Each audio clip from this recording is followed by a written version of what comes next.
Silakan masuk, Nona, sopir membukakan pintu. Sambil menggendong putranya, dengan hati-hati Nadira masuk ke dalam mobil. Sementara dua bodyguard yang lain masuk ke dalam mobil belakang. Mereka akan mengawal Nadira dari belakang. Sayang, duduk sini. No, Mommy, Samudra enggan pindah dari pangkuan mamanya. Memeluk erat, sembari menyandarkan kepala di dada ibunya. Samudra selalu nyaman dengan pelukan hangat sang mama. Kita di negeri asing, Mom. Aku sudah berjanji pada Grandpa untuk menjaga Mommy. Jadi aku harus terus ada di dekat Mommy. Kalau ada orang jahat, bisa langsung aku pukul. Nadira tersenyum, menjaga. Dengan duduk begini, kamu justru membuat Mommy tidak bisa bergerak, Samudra. Bilang saja kamu takut jauh-jauh dari Mommy. Gengsi banget sih. Nadira mengecup pipi putranya dan mendekap erat. Sambil mengusap rambut putranya dan sesekali mencium puncak rambutnya, Nadira menatap keluar jendela. Pandangannya mengedarkan, menatap ke sekeliling. Selama menjadi istri Sagara, Nadira jarang keluar, sehingga tidak tahu banyak detail gedung-gedung Jakarta. Tapi perubahan yang Nadira rasakan, tidak terlalu banyak dibandingkan 6 tahun yang lalu. Jakarta masih terasa sama. Apa orang-orang di dalamnya juga masih sama? Apa Bu Emma masih secantik dan sebaik dulu?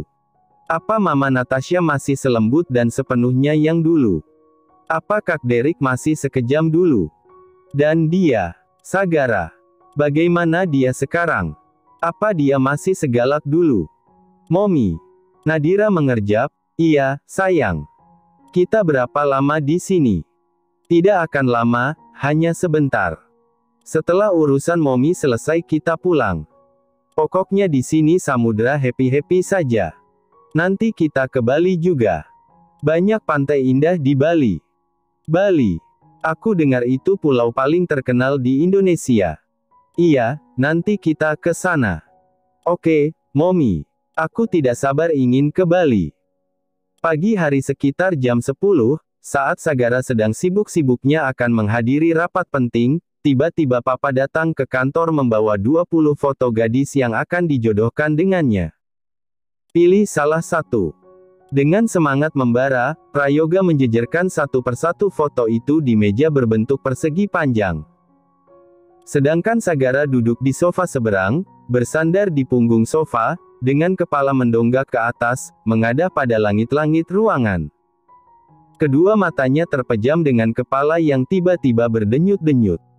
Satu kata di kepala Sagara sekarang. Menyebalkan. Ini menyebalkan, sungguh. Papa sudah mencarikan 20 gadis terbaik, rentang usia mereka dari 20 tahun sampai 26 tahun. Selain cantik, seksi, muda, segar dan cerdas, mereka berasal dari keluarga baik-baik dan terpandang. Bisa mengimbangi keluarga kita. Prayoga selesai menata 20 foto itu. Namun begitu mendapati putranya cuek saja, seketika rasa jengkel menyelimuti hati. Papa sudah mengumpulkan data mereka dengan susah payah. Setidaknya hargai usaha Papa. Minimal lihat mereka satu persatu dulu. Jika tidak ada yang sesuai dengan pilihan kamu, Papa akan carikan lagi. Atau kamu mau tipe gadis Western, Chinese, Japanese atau gadis-gadis Eropa? Katakan saja, perempuan seperti apa yang kamu mau? Nadira. Aku mau Nadira. Dia sudah mati, kata umpatan dan sumpah serapah sudah berada di ujung lidah, tapi sekuat tenaga Prayoga tahan. Tidak, dia tidak boleh mengumpati putranya, meskipun rasanya ingin sekali. Berhubung Prayoga sedang ingin membujuk putranya, yang sangat keras kepala ini, Prayoga harus sabar. Kesabarannya yang biasanya setipis tisu kini berubah menjadi setebal kamus. Sagara, putra Papa yang paling tampan, coba dilihat dulu, nak. Sagara terkekeh pelan, agak geli dengan rayuan papanya. Seumur hidup, ini pertama kalinya Sagara mendengar apanya semanis itu. Tidak usah ketawa kamu. Cepat lihat. Sagara mulai menegakkan badan membuat hati Prayoga senang. Namun seolah baru saja diterbangkan lalu dihempaskan, tiba-tiba Sagara berdiri begitu saja tanpa melihat foto di meja. Maaf, Pak. Aku sangat sibuk hari ini. Mungkin lain waktu, aku akan melihat-lihat foto para gadis yang Papa bawa. Kapan-kapan itu kapan? Nada suara Prayoga naik 1 oktav. Mau menunggu Mama dan Papa mati dulu baru kamu menikah lagi dan punya anak. Aku akan menikah setelah aku memastikan Nadira tidak mau kembali lagi padaku. Apanya yang kembali, Sagara? Astaga, Prayoga berdiri dan menjambak rambutnya sendiri, istri kamu sudah mati. Berapa kali Papa bilang, mati. Nadira dan anak kamu sudah mati. Berapa kali juga Papa tunjukkan bukti tes DNA itu. Kamu masih saja ngeyel. Kamu tidak akan pernah bertemu Nadira lagi, kecuali kamu mati dan menyusul istri kamu ke neraka. Papa tahu setiap Papa mengatakan istriku mati, rasanya Papa seperti menancapkan anak panah ke jantungku. Kata-kata itu melukaiku, Pak. Rasanya seperti perlahan nyawaku ditarik keluar dari ragaku. Semakin Papa sering mengulang kalimat itu, semakin banyak bagian jiwaku yang ditarik keluar. Dia merasa hancur oleh kata-kata itu, karena sebagian hatinya masih mempertahankan harapan bahwa Nadira masih hidup di luar sana. Sagara terjebak dalam siklus ketidakpastian dan harapan palsu yang membuatnya semakin frustasi dan terluka. Lalu bagaimana dengan Papa? Bagaimana dengan Mama? Siapa harapan kami kalau bukan kamu? Anak Mama dan Papa cuma kamu dan Derek. Derek sudah banyak berkorban. Derek mengorbankan dirinya sendiri dengan menikah berkali-kali demi mendapatkan keturunan meskipun dia tidak mencintai pasangannya. Untuk siapa? Untuk Mama, Papa dan keturunan keluarga kita. Prayoga mengusap wajahnya dengan kasar. Pikirkan saja Mama kamu. Mau menunggu sampai Mama kamu mati dulu baru kamu mau menikah dan punya anak.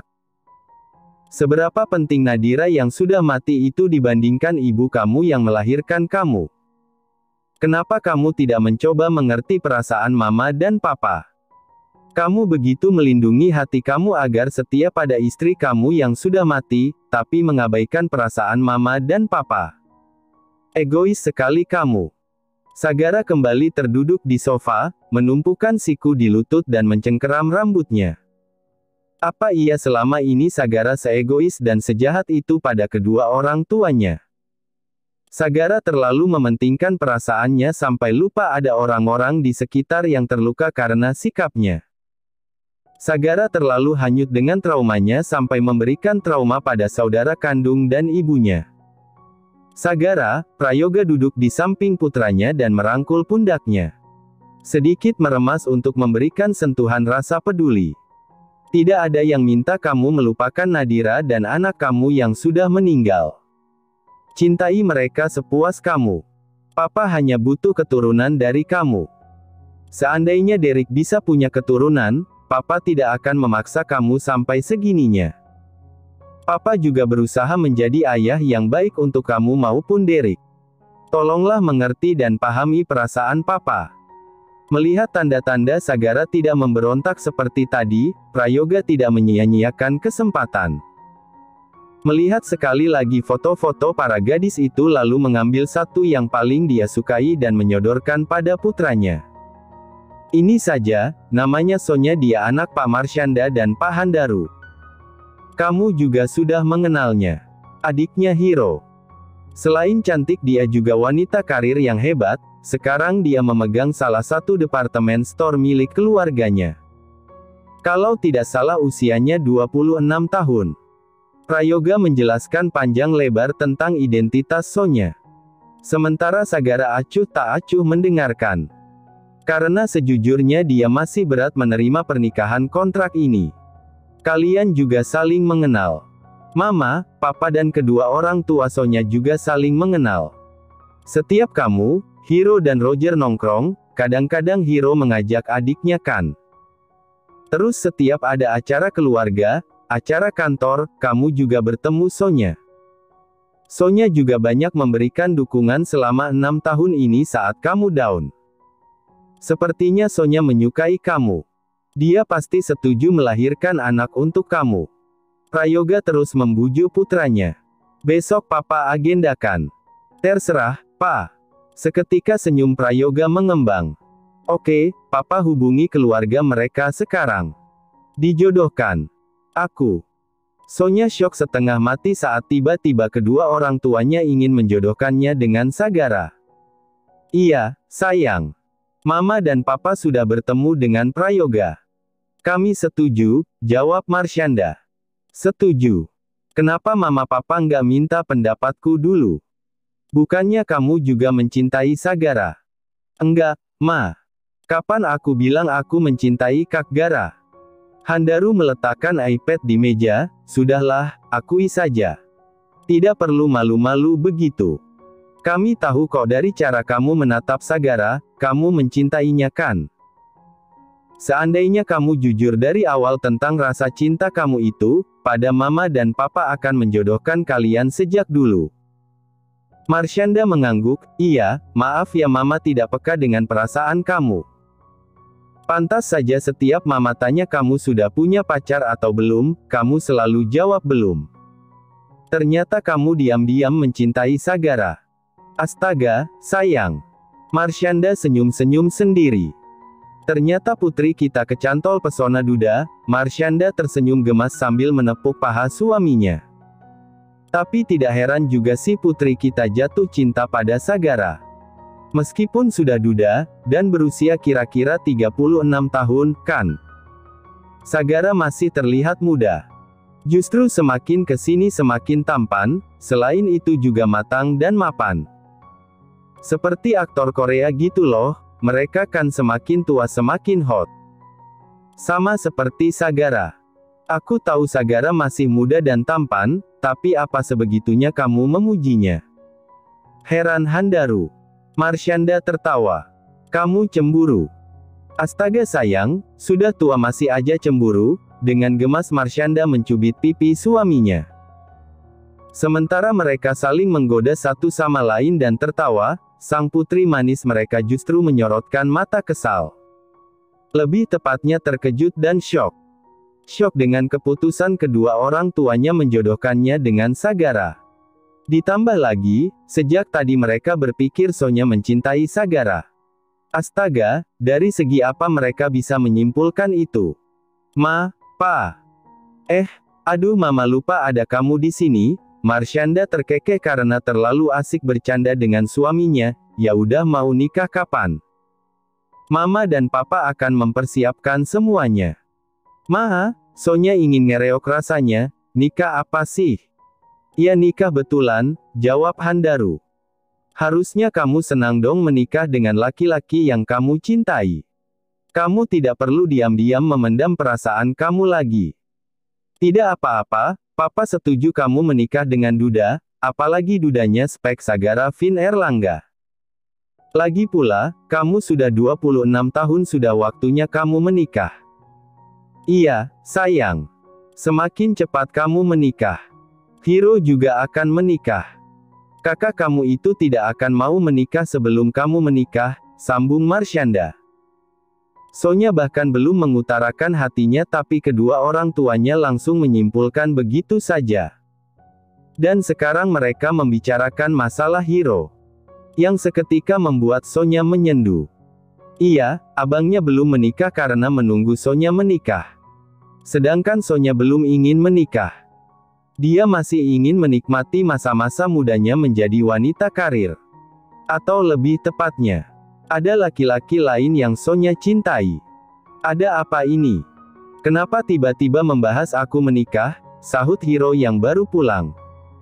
Nah ini abang kamu sudah pulang. Hiro meletakkan tas kerjanya di sofa single, duduk di samping adiknya dan memeluk erat. Abang. Sonya mendorong Hiro menjauh. Bauk baru pulang kerja, nggak usah peluk-peluk. Hiro terkekeh, sedangkan kedua orang tua mereka hanya menggeleng-gelengkan kepala melihat kelakuan mereka. Tidak banyak orang tahu tentang sisi lain Hiro ini. Sisi Hiro si jahil. Hiro seolah punya ribuan cara untuk menjahili adiknya. Respon Sonya yang kesal, marah-marah, teriak-teriak sampai nangis, jadi hiburan tersendiri bagi Hiro setelah penat bekerja seharian. Bukan depan siapkan? Tanya Handaru sambil menatap putrinya. Siap apa, Pak? Tanya Hiro. Papa Mama, dan Prayoga Natasha sepakat menjodohkan Sagara dan Sonya. Jodohkan. Wajah jenaka Hiro seketika berubah serius. Aku harap ini hanya bercanda, Pak. Hiro, papa tahu mana yang pantas dijadikan candaan atau tidak. Papa dan Mama serius ingin menjodohkan adik kamu dengan Sagara. Lagi pula adik kamu juga mencintai Sagara. Jadi tidak ada unsur paksaan di sini. Dan semakin cepat Sonya menikah kamu juga akan segera menikah. Umur kamu sudah 36 tahun, Hiro. Sagara sudah menikah 1 kali, Roger sudah menikah dan punya anak. Sedangkan kamu jomblo dari lahir. Dari sekian panjang lebar kalimat papanya, ada 2 kalimat yang membuat Hiro terkejut luar biasa. Mencintai Sagara. Hiro mengalihkan perhatian pada adiknya, kamu suka Sagara. Jangan bohong. Abang tahu kamu tidak mencintainya. Sonya ingin menjerit dan mengiyakan ucapan abangnya. Tapi, di sisi lain, jika Sonya tidak segera menikah, abangnya juga tidak akan menikah. Kasihan Hiro sering diledek teman-teman seumurannya karena tak kunjung menikah. Sonya, jawab abang. Iya. Aku mencintai Kak Gara. Diam-diam aku menaruh hati padanya. Bohong. Aku tidak bohong. Aku ingin menikah dengan Kak Sagara, jawab Sonya sambil menatap kedua orang tuanya. Aku juga siap menikah bulan depan. Tanpa sepatah kata pun, Hiro menarik Sonya keluar dari hadapan orang tua mereka menuju teras samping rumah yang sunyi dan tenang, yang bersebelahan dengan kolam renang. Hiro membawa Sonya duduk di kursi, sementara dia sendiri berlutut di depan adiknya. Sekarang bicara yang jujur, tanpa ada paksaan. Aku sudah jujur, Kak. Aku mencintai Kak Gara dan ingin menikah dengannya. Abang bilang jujur. Aku jujur. Aku sudah puas menikmati masa mudaku, sudah waktunya aku menikah. Dari jutaan laki-laki, tapi kenapa Sagara? Dia bahkan belum move on dari istrinya. Dia menikahi kamu cuma sebatas mendapatkan keturunan. Setelah kamu melahirkan, kamu diceraikan. Masa depan kamu akan hancur, Sonya. Aku tidak akan hancur selama abang bahagia. Jika benar setelah menikah nanti Sagara menceraikannya, Sonya tidak masalah. Karena saat itu Hiro pasti sudah menikah. Hiro tidak akan kesepian di umurnya yang semakin tua. Sonya tidak mau menjadi batu sandungan kakaknya untuk menggapai kebahagiaan. Aku tahu, tapi aku sudah terlanjur mencintai Kak Gara dan aku menerima segala resikonya. Mungkin saja setelah kami menikah dan tinggal bersama, Kak Gara mulai mencintaiku. Bullshit, kakak nggak percaya. Cinta. Sejak kapan kamu suka membicarakan masalah cinta? Kamu lebih suka bicara makanan, traveling, dan bisnis. Hiro menggenggam kedua tangan adiknya. Jujur saja. Mama dan Papa mengancam kamu. Kamu dipaksa. Kakak akan membantu kamu, cukup katakan kamu menolak perjodohan ini. Aku terima, Kak. Aku terima. Dan saat itu juga bahu Hiro merosot lesu. Terkejut, bingung dan sedih dengan keputusan adiknya. Ini terlalu mendadak. Dan Hiro tidak bisa menerima ini. Masa depan adiknya dipertaruhkan. Kenapa adik gue? Sagara mengetuk-ngetukkan bolpoin di pinggiran kursi sambil menatap Hiro.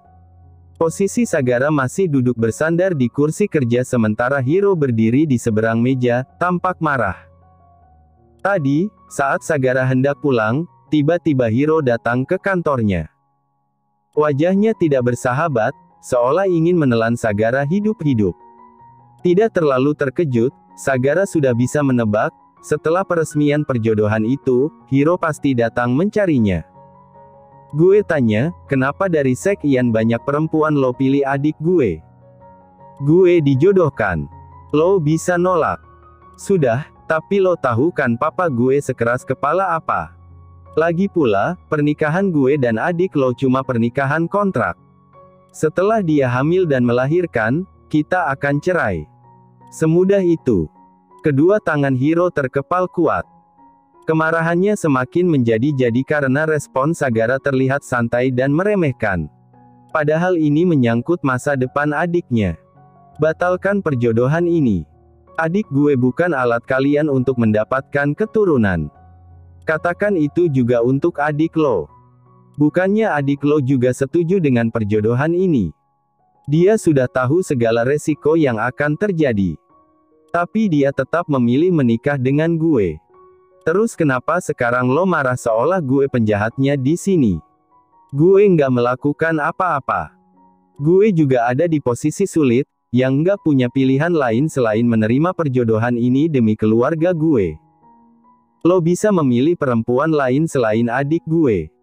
Tapi adik lo setuju. Dan sebagai kakak harusnya lo senang akhirnya adik lo menikah dengan laki-laki yang dia cintai. Sonya. Dia mencintai gue kan? Sagara tidak tahu pasti tentang perasaan gadis itu, tapi itulah yang papanya katakan. Bahwa selama ini Sonya menyimpan rasa padanya. Sebenarnya cukup mengejutkan gadis ambisius itu jatuh cinta padanya. Sonya terlihat tidak sedang tertarik padanya. Biasanya Sagara bisa mengenali sinyal-sinyal seseorang menyukainya. Tapi Sonya, Sagara bahkan tidak merasakan itu. Adik gue nggak pernah menyukai lo. Sama sekali. Kalau nggak suka kenapa menerima perjodohan ini? Sudahlah, gue nggak punya banyak waktu berdebat. Perjodohan ini akan tetap dilanjutkan selama adik lo menerima. Jadi kalau lo mau perjodohan ini dibatalkan, silakan bujuk adik lo untuk menolak. Karena satu-satunya kepentingan gue di perjodohan ini, gue butuh anak untuk orang tua gue. Mulut Hiro terbuka ingin mendebat, tapi kenyataannya memang begitu. Sonya yang menginginkannya. Entah apa yang Sonya pikirkan sampai menerima perjodohan gila ini. Demi cinta. Bullshit.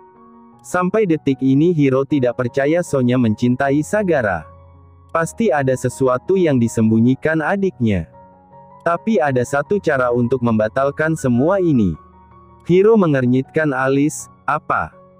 Bawa Nadira dan putra gue kembali. Sagara menatap Hiro tepat di bola mata hitam legamnya. Nadira dan bayi lo sudah meninggal 6 tahun yang lalu. Bagaimana mungkin mereka bisa kembali? Sagara memutuskan kontak mata dari Hiro dan menatap bingkai foto istrinya yang terpampang di dinding. Mayat istri gue belum ditemukan. Dan sampai detik ini, gue masih percaya istri gue masih hidup. Jadi, kalau lo nggak mau gue nikahi adik lo dan gue buang setelah dia melahirkan. Cari istri gue sampai ketemu dan bawa dia kembali.